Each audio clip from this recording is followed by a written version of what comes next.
જો ચેપ્ટરનો last topic આપણે શીખી રહ્યા છે ડેનિયલ કોષ. આ રેડોક્સ પ્રક્રિયા અને વિદ્યુત ધ્રુવ પ્રક્રમની અંડરમાં આ ટોપિક આવે છે ડેનિયલ કોષ. જનરલી તમે સેલ, જેને આપણે પાવર કહીએ છીએ, અત્યારે ઘણી વખત બેટરી શબ્દ વાપરાય છે. તો આ શું છે, એ કેવી રીતે, કયા સિદ્ધાંત ઉપર બેટરી અથવા તો સેલ કામ કરે છે, બરોબર, એનો સિદ્ધાંત તમને આ ડેનિયલ કોષ દ્વારા સમજવાનો મળશે. ઇમ્પોર્ટન્ટ છે. 12થની અંદર જે ચેપ્ટર આવે છે વિદ્યુત રાસાયણિક કોષ, એમાં બહુ જ ઇમ્પોર્ટન્ટ બેઝ છે. એટલા માટે આપણે આજે ચલાવીએ છીએ. એકચ્યુઅલી કોર્સમાંથી એને રિમૂવ કરવામાં આવેલું છે આ વર્ષમાં. તેમ છતાં પણ તમને 12થની અંદર એમાં વધારે ખ્યાલ આવે એ માટે આપણે આ ટોપિક લઈએ છીએ. ડેનિયલ કોષ, એમાં રેડોક્સ પ્રક્રિયા જ છે, વિદ્યુત ધ્રુવ પ્રક્રમ એ પણ જોઈએ આપણે. તો પાઠની શરૂઆતની અંદર આપણે એક પ્રયોગ કર્યો હતો અને સમજાવ્યો હતો કે ભાઈ એક બીકરની અંદર ઝીંકનો સળિયો લીધો હતો, કોપર સલ્ફેટનું દ્રાવણ હતું અથવા તો કોપર નાઇટ્રેટનું દ્રાવણ લેતા હતા. પછી ધીમે ધીમે એ જે કોપર નાઇટ્રેટનો વાદળી રંગ હતો એ ધીમે ધીમે અદૃશ્ય થઈને રંગવિહીનમાં રૂપાંતર પામતો હતો. એના ઉપરથી આપણે બે પ્રકારની ઓક્સિડેશન પ્રક્રિયાઓ જોઈ. રેડોક્સ પ્રક્રિયા એટલે ઓક્સિડેશન અને રિડક્શન પ્રક્રિયા જોઈ. એના સમીકરણ પણ લખ્યા. પછી મેઇન રેડોક્સ પ્રક્રિયાનું ઇક્વેશન લખ્યું. આ બધું તમે શીખી ગયા છો. બસ એનો જ એક બેઝ અહીંયા લઈને આપણે આ વાત કરી આ ટોપિકની. એમાં એવું હતું કે જ્યારે તમે કોઈ આપણે બીકર લેતા હતા, એમાં એક સળિયો લેતા હતા. હવે ધારો કે આ ઝીંક છે અને આ છે કોપર નાઇટ્રેટ. વાદળી રંગ હતો તો આમાંથી Zn+2 અંદર જતો હતો અને આમાંથી Cu2+ હતા, એ 2 ઇલેક્ટ્રોન લઈને આ સળિયા ઉપર જતું હતું. આ પ્રક્રિયા ક્યાં સુધી ચાલે? તો તમે કહેશો કે સાહેબ, જ્યાં સુધી આ જે સપાટીમાં ડુબાડેલો સળિયો છે એમાંથી ઝીંક જે છે બધું જ અંદર જતું રહે, બરાબર, મોટા ભાગનું, અને કોપર જે છે એની સપાટી ઉપર આવરણ થઈ જાય પછી પ્રક્રિયા અટકી જાય. વાત બિલકુલ સાચી છે, બરાબર. તો પ્રક્રિયા અમુક સમય પછી અહીંયા અટકી જવાની વાત હતી. તો જ્યારે એમાં થોડુંક રિસર્ચ કરવામાં આવ્યું કેવી રીતે, તો અહીંયા એક બીકર લીધું. અહીંયા જે કોપરનું દ્રાવણ અંદર હતું અને સળિયો ઝીંકનો હતો, એ બંને એક જ પાત્રમાં હતા. અહીંયા હવે બે પાત્ર અલગ કરવામાં આવે છે. ઝીંકનો સળિયો અને એને જે દ્રાવણમાં ડુબાડવામાં આવે છે એ દ્રાવણ છે ઝીંક સલ્ફેટ, ZnSO4. બીજા પાત્રની અંદર કોપરનો સળિયો અને એ જે દ્રાવણમાં ડુબાડવામાં આવે છે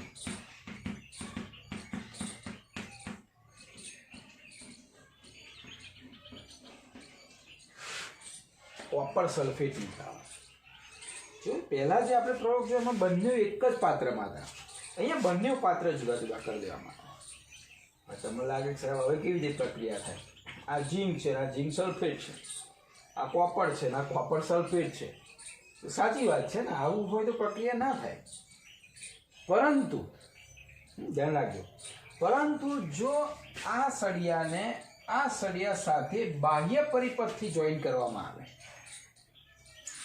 એટલે કે અહીંયાથી એક વિદ્યુત વાહક તારથી આ બંનેને જોઈન કરવામાં આવે. ધારો કે અહીંયા એક સ્વિચ રાખવામાં આવે, એ પરિપથને બ્રેક કરે અથવા પરિપથને જોઈન કરે, અને અહીંયા એ મીટર રાખવામાં આવે, વિદ્યુત પ્રવાહ માપવાનું મીટર. તો શું થાય? બહુ સીધી વસ્તુ છે. આ બંને જે ધ્રુવો છે એ ધ્રુવોને વિદ્યુત પરિપથથી જ્યારે એકબીજાને સાથે જોડ્યા ત્યારે આ બંને વિદ્યુત ધ્રુવોનો પોટેન્શિયલ, હવે પોટેન્શિયલ શું એ તમને આ થિયરી પછી સમજાવું છે ટોપિક.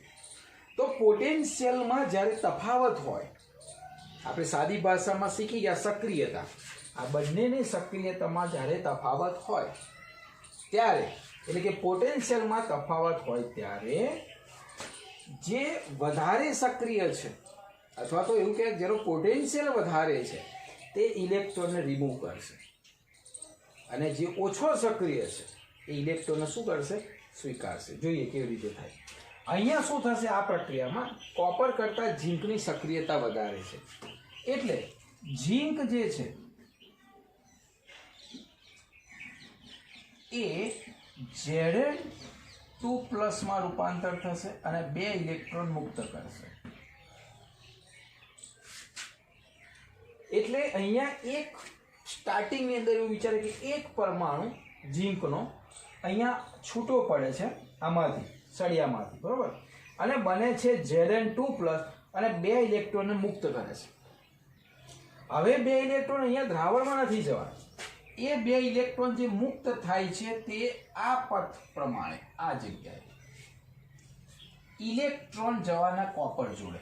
એટલે અહીંયા જે છે આ સાઈડ એ છે ઇલેક્ટ્રોનનો પ્રવાહ,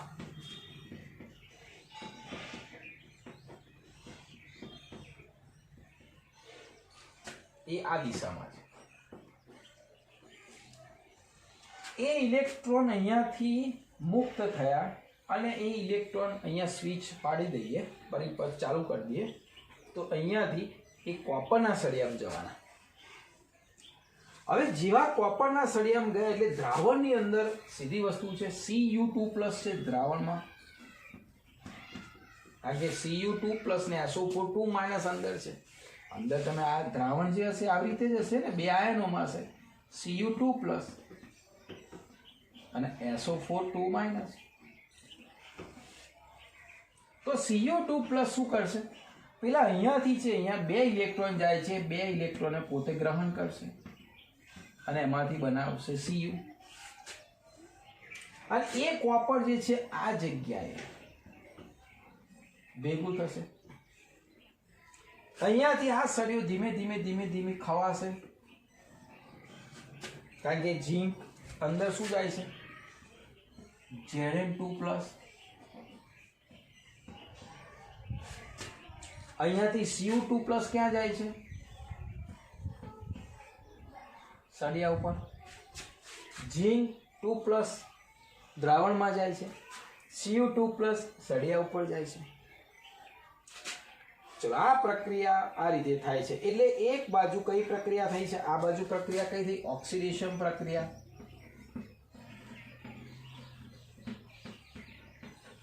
આ બાજુ કઈ પ્રક્રિયા થઈ? રિડક્શન પ્રક્રિયા.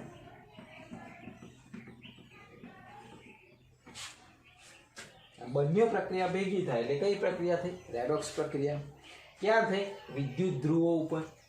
તો આ જે છે ને કહેવાય વિદ્યુત ધ્રુવ. એ જે લખેલા છે ઝીંક ને કોપર, તો આ જે છે એને શું કહીશું આપણે? વિદ્યુત ધ્રુવ. બેટરી આ સિદ્ધાંત ઉપર કામ કરે છે. હવે તમને એવું થાય કે બેટરીનો મેઇન પર્પઝ તો કે પાવર ઉત્પન્ન કરવાનો, બરાબર, એટલે કરંટ ઉત્પન્ન કરવાનો. તો જે કરંટ ઉત્પન્ન થાય છે કેવી રીતે થાય? ક્યાં? તો તમે ફિઝિક્સમાં શીખ્યા હશો કે ઇલેક્ટ્રોનનો પ્રવાહ જે દિશામાં હોય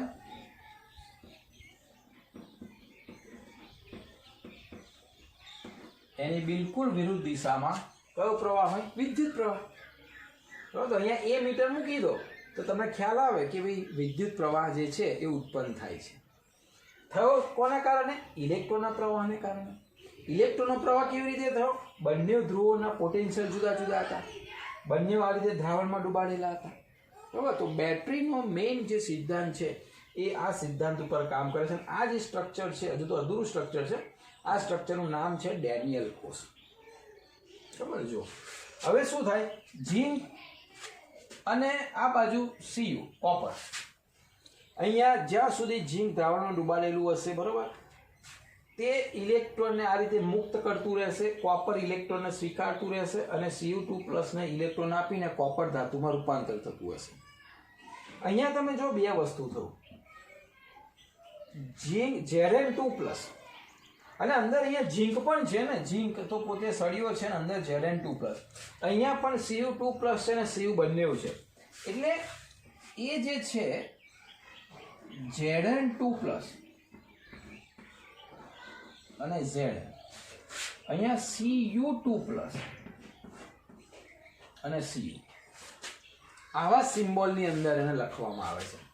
આ જે દ્રાવણ છે, એટલે કે આ જે છે ઘન અને દ્રાવણ, આ ઘન છે અને દ્રાવણ છે, બરોબર. એટલે આવી રીતે પણ લખી શકાય, ઘન દ્રાવણ, જે આ રીતે મેં લખાયું છે. આ જે છે એને રેડોક્સ યુગ્મ કહેવામાં આવે છે. આ જે મેં લખ્યું છે એને શું કહેવામાં આવે છે? રેડોક્સ યુગ્મ. Cu2+ Cu, Zn2+ Zn, બરાબર. ઓક્સિડેશન કરે ને પહેલા લખવામાં આવે છે.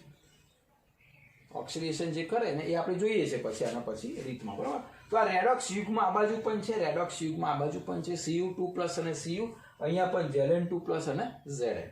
હવે આ પ્રક્રિયા લાંબો સમય સુધી ચાલશે નહીં. કેમ લાંબો સમય સુધી નહીં ચાલે? તો કે છે અહીંયા ZnSO4 માં Zn2+ ને SO4 તો છે જ, આપણે તમે શીખ્યા એ પ્રમાણે ત્યાં જે અહીંયા વાત કરી આવી રીતે, એવી રીતે અહીંયા દ્રાવણમાં Zn2+ અને SO4 2- છે.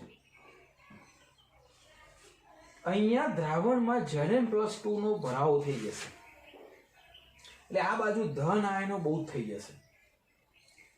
અહીંયા Cu2+ બધા જ દ્રાવણમાંથી ક્યાં જવાના? સળિયા ઉપર, અને Cu માં રૂપાંતર પામશે, એટલે તટસ્થ બનીને Cu બની જશે. તો અહીંયા આ દ્રાવણમાં SO4 વધારે હશે, સમજશો તમે? ફરીથી આ દ્રાવણમાં વધારે કોણ હશે? Zn2+. એટલે અહીંયા સૌથી વધારે Zn2+ હશે, એટલે ધન આયન હશે. અહીંયા સૌથી વધારે કોણ હશે? SO4 2- આ દ્રાવણમાં, કારણ કે અહીંયા Zn2+ ઉમેરો થાય છે, Cu2+ અહીંયા જતા રહે છે. તો જ્યારે અહીંયા ધન આયન વધી જશે, જ્યારે અહીંયા ઋણ આયન વધી જશે, ત્યારે પ્રક્રિયા અટકી જશે ના, એટલે કે બેટરી કરંટ ઉત્પન્ન કરતી હશે એ અટકી જશે. એનો પણ ઉકેલ શોધો. એને લાંબો સમય સુધી કેવી રીતે કરંટ આપે આપણને, બરાબર. દરેક બેટરી તમે જો શરૂઆતમાં સુધી હશે ત્યારે બહુ ઓછા સમયમાં એને રિચાર્જ કરવાની થતી હશે, અથવા તો એ સેલને ફેંકી દેવાના હતા. પહેલા સેલ આવતા હતા, બરાબર. અત્યારે પણ એવા આવે છે જેને આપણે અમુક સમય પછી ફેંકી દઈએ છીએ. એ પણ શીખશો તમે, ડ્રાય સેલ કોને કહેવાય 12થમાં બહુ ડિટેલમાં આવશે. અત્યારે બહુ બેઝિક શીખી રહ્યા છે. તો એનો આવરદા કેવી રીતે વધે? અત્યારે રિચાર્જેબલ પણ સેલ છે, તો એ આવરદા કેવી રીતે વધે એના માટે પછી આગળ સંશોધન થાય. એમાં આ જગ્યાએ એક અંદર દ્રાવણમાં ડુબાડેલી આવી એક U2,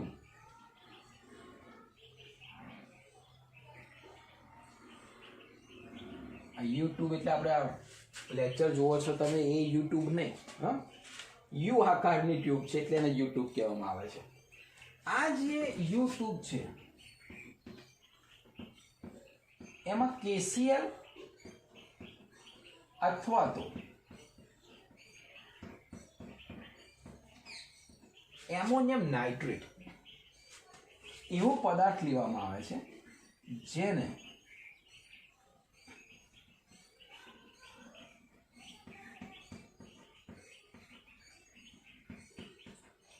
અગાર નામના પદાર્થ સાથે બહુ જ ઉકાળવામાં આવે છે, ગરમ કરવામાં. અગાર એક જાતની લીલમાંથી મળતો પદાર્થ છે, બાયોલોજીમાં આવશે.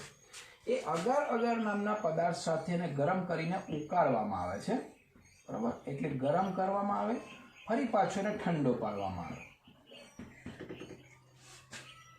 અને ઠંડો પડે એટલે જેલી જેવો પદાર્થ બને. અને જેલી જેવો પદાર્થ જે છે ને આ ટ્યુબમાં ભરવામાં આવે છે. કોણ? પોટેશિયમ ક્લોરાઇડ અથવા તો એમોનિયમ નાઇટ્રેટ જેવો પદાર્થ. હવે એ શું કરે? એની કેમ જરૂર પડી? તો એ શું કરશે? આ જે ઝીંક 2+ વધ્યા ને, એટલે અહીંયા તમે જુઓ એક દ્રાવણમાં વાત કરીએ તો Zn2+ જે વધી ગયા, તો એ શું કરશે? આમાંથી ધારો કે KCl લે તો Cl છે ને આ દ્રાવણની અંદર Zn2+ ને તટસ્થ કરશે. એટલે કે આ Zn2+ ને Cl શું કરશે? તટસ્થ કરશે. આ રીતે. એટલે અહીંયા ધન આયને વધવા દેશે નહીં. જેટલા બનશે એટલો પેલો Cl શું કરશે, એને તટસ્થ કરશે. એટલે ભાઈ પ્રક્રિયા ચાલુ રહેશે. જે અટકી જતી હતી ધન આયન ઋણ આયનને લીધે, અહીંયા ઋણ આયનને કોણ તટસ્થ કરશે? કે. એટલે અહીંયા કે જે છે SO4, તો K2SO4, તો ઋણ આયનને તટસ્થ કોણ કરશે? કે. અને ધન આયનને તટસ્થ કોણ કરશે? Cl. તો આ રીતે કન્ટિન્યુ. એટલે હવે અહીંયા શું થયું, પરિપથને પૂર્ણ કરવો પડે. કારણ કે તમે ફિઝિક્સમાં કરંટ જ્યારે શીખ્યા હશો ત્યારે એવું શીખ્યા હશે કે અહીંથી અહીંયા ગયા ખરા, પણ પરિપથ પૂર્ણ ના થાય ત્યાં સુધી વિદ્યુત પ્રવાહ ઉત્પન્ન થાય નહીં. એટલે અહીંથી અહીંયા પરિપથ તમે જુઓ ને, બે વાયર હશે ને, એક વાયર અને બીજાના સ્વિચને પરિપથ પૂર્ણ કરતો હશે. ખાલી એક વાયરથી કરંટ ઉત્પન્ન નથી થવાનો. તો અહીંયાથી અહીંયા આપણે એક વાયર તો લઈ ગયા, પણ બીજો એ પરિપથને અહીંયા પૂર્ણ કરવા માટે હજુ બીજી એક વસ્તુની જરૂર પડશે. તો અહીંયા બે કામ થાય, પરિપથ પૂર્ણ થાય અને આયનોનું તટસ્થીકરણ થાય. એટલે પ્રક્રિયા લાંબા સમય સુધી ચાલે. એટલે કન્ટિન્યુ અહીંયાથી ઇલેક્ટ્રોનનો પ્રવાહ આ બાજુ જાય, વિદ્યુત પ્રવાહ ઉત્પન્ન થાય અને અહીંયાથી પછી પાછળ ધન આયન ઋણ આયનનું આ રીતે અહીંયા કોણ પરિપથ પૂર્ણ કરે? આયન. અહીંયા કોણ પરિપથ પૂર્ણ કરે છે? ઇલેક્ટ્રોન. તો અહીંયા આયનો પરિપથ પૂર્ણ કરે છે, અહીંયા ઇલેક્ટ્રોનથી પરિપથ પૂર્ણ થાય છે. અને આ રીતે લાંબા સમય સુધી આવી આ જે બેટરી છે ચાલુ રહે. હવે ઘણી વખત ડિસ્ચાર્જ બેટરી, એમાં આ નથી ઉદાહરણ આપતું, પણ એમાં કેવું થતું હશે કે ભાઈ હવે કમ્પ્લીટલી પ્રક્રિયાઓ પૂર્ણ થઈ ગઈ, લાંબો સમય ચાલી, હવે એને ડિસ્ચાર્જ થઈ ગઈ, તો એને બી ચાર્જ કરવા માટે શું કરવાનું? તો કે ચાર્જ કરે ને એટલે આ પરિપથ ઉલટો થઈ જાય. ચાર્જ આવે ને, સેલ ચાર્જ આવે ને, તમે જોજો પ્લસ માઇનસ માઇનસ પ્લસ ઉલટા થઈ જાય. એટલે હવે રિએક્શન ઉલટી થાય. હવે અહીંથી કોપર બધા ઇલેક્ટ્રોન છોડે. આ તો ઉદાહરણ આપું છું, આમાં આ નથી સીધા, આ પાત્રો નથી વપરાતા. હવે ઇલેક્ટ્રોન આમ જાય, વિદ્યુત પ્રવાહ આમ જાય વિરુદ્ધ દિશામાં. એટલે બધા જે ઇલેક્ટ્રોનને જે કોપરને બધા બન્યા હતા છૂટા બની પછી પાછું હતું એવું ને એવું દ્રાવણ જાય, ફરી પાછું એ શેર ઉપયોગમાં આવે, ફરી પાછું એ વપરાય, ફરી પાછું એને આ રીતે રિચાર્જ કરવાનું. જો વારંવાર એ બેટરી વપરાય. બરાબર. તો હા, હવે જે મેઇન વસ્તુ બાબત MCQમાં પૂછાય છે, યાદ રાખવાની છે. એના માટે લોન શબ્દ યાદ રાખીશું, LOAN. આ લો એટલે લેફ્ટ. આ ડેનિયલ કોષની રચના આવી રીતે છે, સમજો. લેફ્ટ એટલે આ બાજુ. એ 12થમાં તમારી ડિટેલમાં આવશે. O એટલે ઓક્સિડેશન.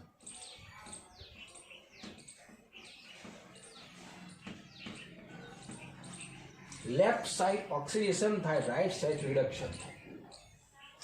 એ એટલે એનોડ.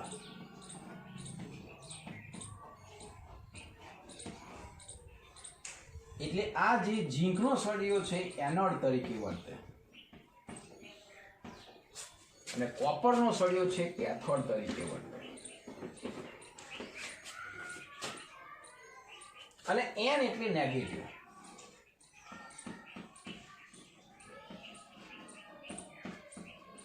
એટલે એનોડનો સળિયો નેગેટિવ તરીકે અને કેથોડનો સળિયો પોઝિટિવ તરીકે.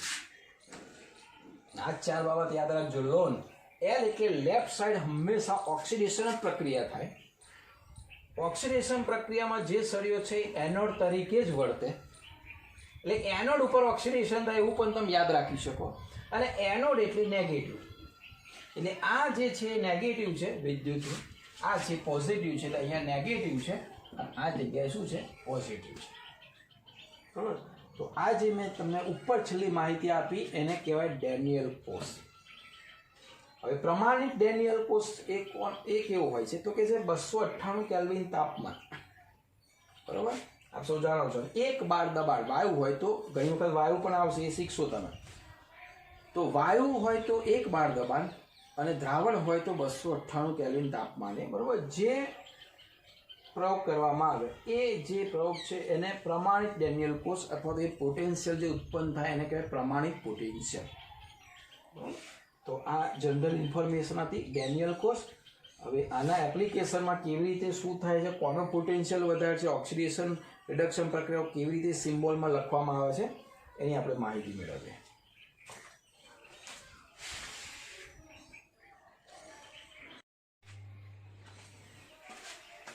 Most important topic for standard 12th. 12માં આવશો ત્યારે આ બેઝ જો આવડતું હશે તો લગભગ એક ઘણું બધું સારું એવું ચેપ્ટર તમને કવર કરી શકશો. તો હવે બુકમાં આનો એટલો સારો કોન્સેપ્ટ આપ્યો નથી બુકની અંદર. ડાયરેક્ટલી બેઝિક માહિતી આપી દીધી છે જે તમે 10 વખત વાંચશો તો પણ કશી ખબર નહીં પડે.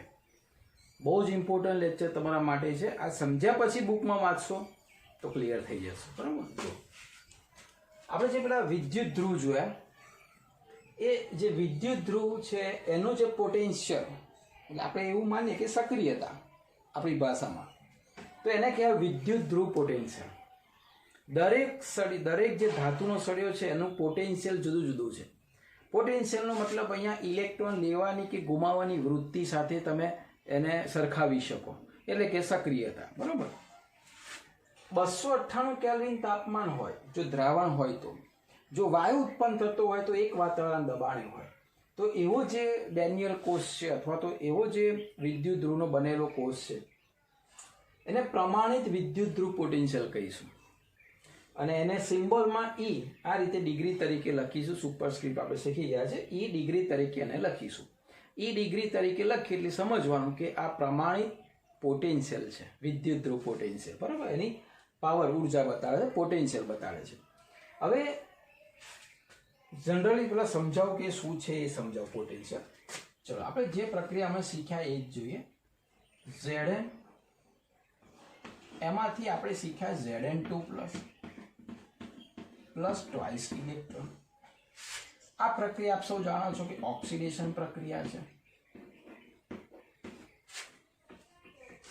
આ ઓક્સિડેશન પ્રક્રિયા છે તો આપણે ઝીંકના સળિયાની તાકાત ઇલેક્ટ્રોન ગુમાવવાની કેટલી એને રાસાયણિક ભાષામાં કહેવાય ઓક્સિડેશન પોટેન્શિયલ.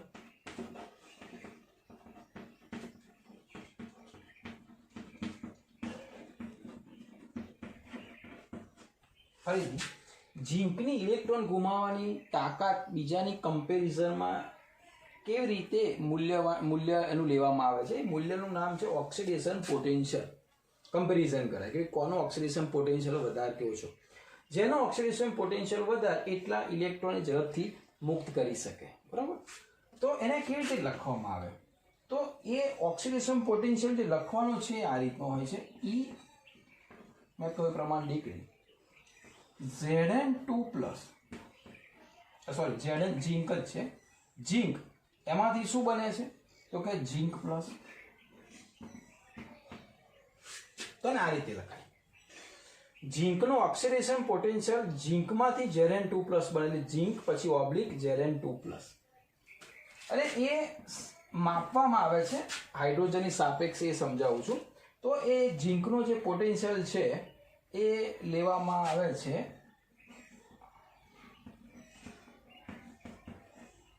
બરાબર. અને એકમ છે એનો વોલ્ટ. એનો પોટેન્શિયલ વોલ્ટમાં માપવામાં આવે છે. કઈ જાતનું વિદ્યુત દબાણ જ છે. તો E degree Zn2+ is equal to +0.76 volt. એવું આપણે અહીંયા શીખ્યા. Cu2+ શું કરતું હતું તો કે છે 2 ઇલેક્ટ્રોન લેતું હતું, એમાંથી બનતું હતું Cu. આ પ્રક્રિયા કઈ હતી તો કે રિડક્શન પ્રક્રિયા. સમજો હવે. તો ઇલેક્ટ્રોન મેળવવાની જે વૃત્તિ છે ને એનું મૂલ્ય માપવામાં આવે છે રિડક્શન પોટેન્શિયલથી.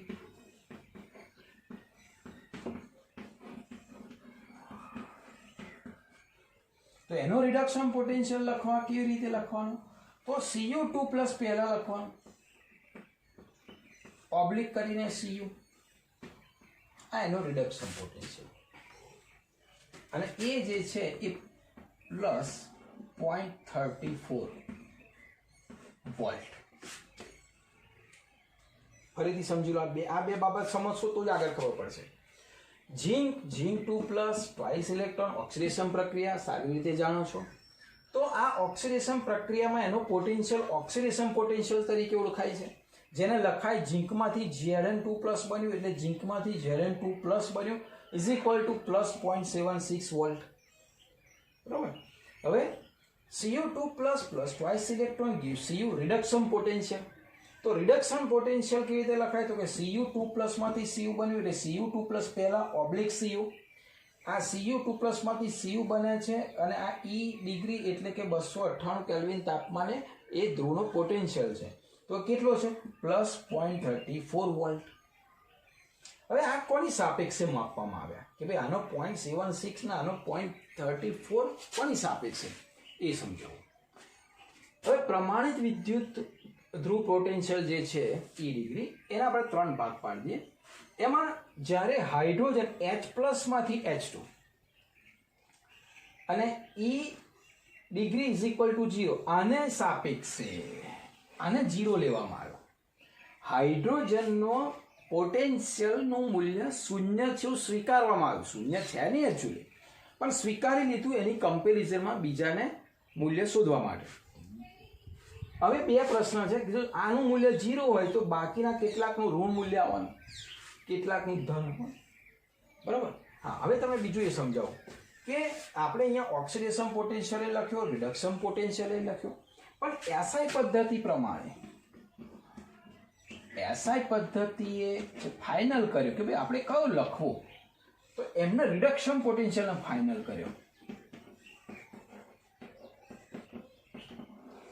આ સમજો. હવે એમને ગણતરીમાં કઈ વાત કરી? તો કે રિડક્શન પોટેન્શિયલ ફાઇનલ કરો, ઓક્સિડેશન પોટેન્શિયલને ના જોશો. હવે જનરલી એસઆઈ પદ્ધતિ રિડક્શન પોટેન્શિયલને ફાઇનલ કર્યું. હવે તમને એવો પ્રશ્ન થાય કે દરેક વિદ્યુત ધ્રુવ જે છે એનો ઓક્સિડેશન પોટેન્શિયલ હોય તો રિડક્શન પોટેન્શિયલ હોય કે નહીં હોય? બિલકુલ એનાથી વિરુદ્ધ. એ પણ આપણે સમજીશું. એ અહીંયા હું લખી દઉં તો તમારે ખાસ એ બાબતે અહીંયા યાદ રાખવી પડશે કે કોઈપણનો ઓક્સિડેશન પોટેન્શિયલ જેટલો હોય બિલકુલ એટલો જ પણ માઇનસમાં એનો રિડક્શન પોટેન્શિયલ થાય. આ પણ બહુ જ અગત્યની બાબત. એટલે દરેકને ઓક્સિડેશન પોટેન્શિયલ એ છે ને રિડક્શન પોટેન્શિયલ એ છે. દરેકને ઇલેક્ટ્રોન ગુમાવવાની વૃત્તિ છે, મેળવવાની વૃત્તિ છે, તો એનું મૂલ્ય જેનું માપ છે ને પોટેન્શિયલમાં મપાય. તો ફરીથી કોઈનો ઓક્સિડેશન પોટેન્શિયલ ધન હોય તો એનો રિડક્શન પોટેન્શિયલ ઋણ થાય. કોઈનો ઓક્સિડેશન પોટેન્શિયલ ઋણ હોય તો એનું રિડક્શન પોટેન્શિયલ ધન થાય. બરાબર? એસઆઈ પદ્ધતિએ કયું નક્કી કર્યું? ભાઈ રિડક્શન પોટેન્શિયલ જ લેવાનું. તો એનું મતલબ આનો તો રિડક્શન પોટેન્શિયલ છે, આનો તો કે આનો રિડક્શન પોટેન્શિયલ કેટલો થાય? આ ઓક્સિડેશન પોટેન્શિયલ લખ્યું તો રિડક્શન પોટેન્શિયલ આનું મારે લખવું હોય તો કેટલો લખાય? તો બહુ સીધો વસ્તુ છે. આનું હું જો સાઈડમાં લખું કે ભાઈ એનો રિડક્શન પોટેન્શિયલ કેટલો, એટલે સિમ્બોલમાં લખું તો તમને વધારે ખ્યાલ આવશે. E degree. હવે આને ઉલટું કરી દઉં, Zn2+ માંથી Zn તો કેટલો? તો આના જેટલો જ આવે પણ માઇનસમાં આવે. ક્લિયર થઈ ગયું? બહુ સિમ્પલ છે. Oxidation potential = reduction potential. SI પદ્ધતિ એવું કહું કે ભાઈ રિડક્શન પોટેન્શિયલ લઈને જ ગણતરી કરવાની, ઓક્સિડેશન પોટેન્શિયલ નહીં. હવે તમને ઓક્સિડેશન પોટેન્શિયલ ખબર હોય તો રિડક્શન પોટેન્શિયલ એટલો જ થાય, ખાલી નિશાની બદલી જાય અને આ બદલી જાય. બરોબર? પ્લસમાંથી અહીંયા ધાતુ મેળવેલી છે ને, અહીંયા ધાતુમાંથી આયન મેળવેલો છે ઓક્સિડેશન પોટેન્શિયલ, અને આયનમાંથી ધાતુ મેળવી રિડક્શન પોટેન્શિયલ થઈ ગયો. બરાબર? ક્લિયર છે ને? તો એસઆઈ પદ્ધતિ પ્રમાણે રિડક્શન પોટેન્શિયલ નક્કી કરો. હાઇડ્રોજનનો રિડક્શન પોટેન્શિયલ પ્રમાણિત વિદ્યુત પોટેન્શિયલ કેટલો આવ્યો? 0 લીધો, માન્યો. કેમ? બીજાની ગણતરી કરવા. હવે કેટલાકના ઋણ આવ્યા. તો જો ઋણ ઇલેક્ટ્રોન પોટેન્શિયલ પણ કયો? Reduction potential. જો ઋણ રિડક્શન પોટેન્શિયલ આવે એનો મતલબ એ હાઇડ્રોજન કરતા પ્રબળ રિડક્શન કરતા, હાઇડ્રોજન કરતા પ્રબળ રિડક્શન કરતા જો એનો પોટેન્શિયલ રિડક્શન પોટેન્શિયલ ઋણ હોય તો, જો એનો રિડક્શન પોટેન્શિયલ ધન હોય તો એ બધા જ ધ્રુવો નિર્બળ રિડક્શન કરતા. કોના કરતા? હાઇડ્રોજન કરતા. એટલે હાઇડ્રોજનની કમ્પેરિઝનમાં બે બાબતની વાત થઈ. કઈ બાબત થઈ? હાઇડ્રોજનને 0 લેવામાં આવ્યો, રિડક્શન પોટેન્શિયલ જ વાત કરીશું. હવે આપણે રિડક્શન પોટેન્શિયલની જ વાત કરીશું. તો જો હાઇડ્રોજન કરતા ઋણ રિડક્શન પોટેન્શિયલ હોય, બધા જ ધાતુઓ પ્રબળ રિડક્શન કરતા છે હાઇડ્રોજન કરતા, અને જો એનું ધન ઇલેક્ટ્રોન પોટેન્શિયલ આવ્યો તો બધા જ નિર્બળ રિડક્શન કરતા છે. અને અંતમાં સૂત્ર કેવી રીતે ગણવામાં આવે? તો બેમાંથી કોઈ એક સૂત્ર. ઈ સેલ એટલે કોષ, જે આપણે બેટરી કહીએ છીએ. ટોટલી એનો બેટરીનો વોલ્ટ કેટલા નહીં? આપણે કહેતા ભાઈ આ 1.5 વોલ્ટ 3 વોલ્ટની બેટરી, બરાબર? તો એ જે બેટરીના વોલ્ટ છે કેવી રીતે ગણવામાં આવે, કારણ કે એમાં રેડોક્સ પ્રક્રિયા થવાની, દરેક બેટરીમાં રેડોક્સ પ્રક્રિયા થવાની, ડિટેલમાં 12થમાં શીખવાના છો તમે. ઓક્સિડેશન રિડક્શન બંને થવાના, એટલે ઓક્સિડેશન પોટેન્શિયલ હશે, રિડક્શન પોટેન્શિયલ હશે, પરંતુ એસઆઈ પદ્ધતિ પ્રમાણે આપણે રિડક્શન પોટેન્શિયલ લેવાનું. પણ જનરલી સૂત્ર આવું છે, E ડિગ્રી સેલ બરાબર E degree oxidation potential plus E degree reduction potential. પરંતુ જે વાપરવાનું છે સૂત્ર આપણું આ E degree cell is equal to E degree reduction, કેથોડનું રિડક્શનમાંથી એનોડનું રિડક્શન પોટેન્શિયલ બાદ કરવાનો. સમજો આ સૂત્ર ભૂલતા નહીં, બહુ જ ઇમ્પોર્ટન્ટ સૂત્ર જે તમારે 12થમાં પણ વાપરવાનું છે. E degree cell is equal to E degree reduction potential minus reduction potential. સમજો બંનેના રિડક્શન પોટેન્શિયલ લેવાના છે, પરંતુ પહેલા લેવાનો કેથોડનો, પછી લેવાનો એનોડનો. એટલે આ તો એવું થયું કે અંગ્રેજોની ABCD એથી શરૂ થાય અને ગુજરાતીઓનો કક્કો કથી શરૂ થાય. આપણે આગળ કક્કો કથી શરૂ થાય એટલે કેથોડ આગળ, અંગ્રેજોનો અથી એથી શરૂ થાય, એનોડ પાછળ. બરાબર? એટલે E ડિગ્રી સેલ બરાબર E ડિગ્રી રિડક્શન પોટેન્શિયલ પહેલા કેથોડનો લેવાનો minus E degree reduction potential એનોડનો લેવાનો. બરાબર? હવે આના એક્ઝામ્પલની અત્યારે જરૂર નથી, પરંતુ કદાચ નીટના લેક્ચરમાં હું તમને એ શીખવાડીશ. બરાબર? જરૂર પડે તો જોઈએ, બુક પ્રમાણે કદાચ બુકમાં પણ લઈ લઉં તો એ ભેગું બંનેને શીખી જવાય. તો આ જે બાબત હતી એ વિદ્યુતઋણના પોટેન્શિયલ કોને કહેવાય તે બાબત હતી. ફરીથી 2-3 વખત બરોબર મગજમાં ફિટ કરી દેજો. ના ખબર પડે તો વોટ્સઅપ પર પૂછી લેજો મેસેજ કરીને, કારણ કે 12થનું આ બેઝ છે, આખું ચેપ્ટર આના ઉપર આધારિત છે. બરાબર?